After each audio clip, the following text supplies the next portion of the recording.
நம்ம Ashwin sweets and snacks export பண்றதுக்கு 7373041434 மற்றும் www.ashwinsweets.com கான்டாக்ட் பண்ணுங்க. நெல்லை மாவட்டம் மூளைக்கரைப்பட்டி பகுதியில் கடந்த 17ஆம் தேதி விவசாயி படுகொலை செய்யப்பட்ட சம்பவத்திற்கு நீதி கேட்டு அவரது மகள் தூக்கிட்டு தற்கொலை செய்து கொண்ட சம்பவம் அதிர்ச்சியை ஏற்படுத்தியுள்ளது. இந்நிலையில் உடலை வாங்க மறுத்து உறவினர்கள் மருத்துவமனை முன்பு போராட்டத்தில் ஈடுபட்டுள்ளதால் பரபரப்பு நிலவி வருகிறது. இவர்களுடைய இணைகிறார் இந்த செய்தியாளர் ராஜா. வணக்கம். என்ன நடக்குது? முழு விவரம். வணக்கம். திருநெல்வேலி மாவட்டம் மூலக்கரப்பட்டி அருகே உள்ள பருத்திப்பாட்டை அடுத்த வடக்கு நெல்லையப்பபுரம் கிராமத்தைச் சேர்ந்தவர் ஆறுமுகம். இவர் விவசாயி. கடந்த 17ஆம் தேதி காலை வயலுக்கு சென்ற போது மர்ம கும்பலால் சரமாரியாக வெட்டி படுகொலை செய்யப்பட்டார். இது குறித்து மூன்றடைப்பு காவல்துறையினர் வழக்கு பதிவு செய்து விசாரித்து வந்தனர்.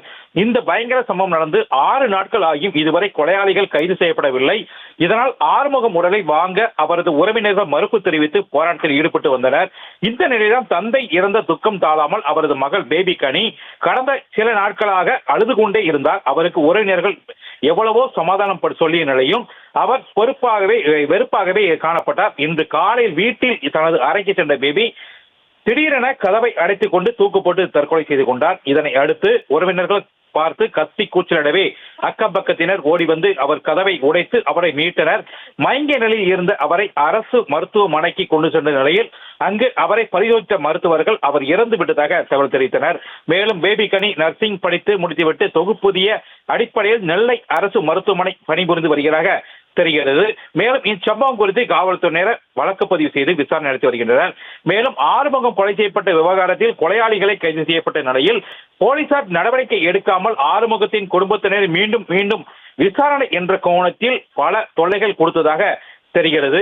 மேலும் தற்கொலை செய்து கொண்டதாக உறவினர்கள் குற்றம் சாட்டிய நிலையில் மறியல் போராட்டத்தில் ஈடுபட்டனர். இதனால் போலீசார் குவிக்கப்பட்டு போராட்டத்தில் ஈடுபட்டவர்களுடன் பேச்சுவார்த்தை நடத்தினர். இந்த நிலையில் உயிரிழந்த பேபி கனி வீட்டில் கடிதம் ஒன்றை எழுதி வைத்தவுடன் கையிலும் மரண குறித்தான வாசகத்தை எழுதியுள்ளார்.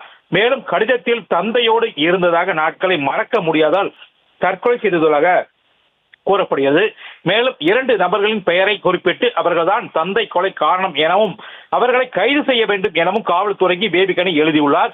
மேலும் அவரது இருப்பதை நாளில் நிறைவேற்றி என்னையும் எங்க அப்பாவும் அடக்கம் செய்யுங்கள் என குறிப்பிட்டுள்ளார்.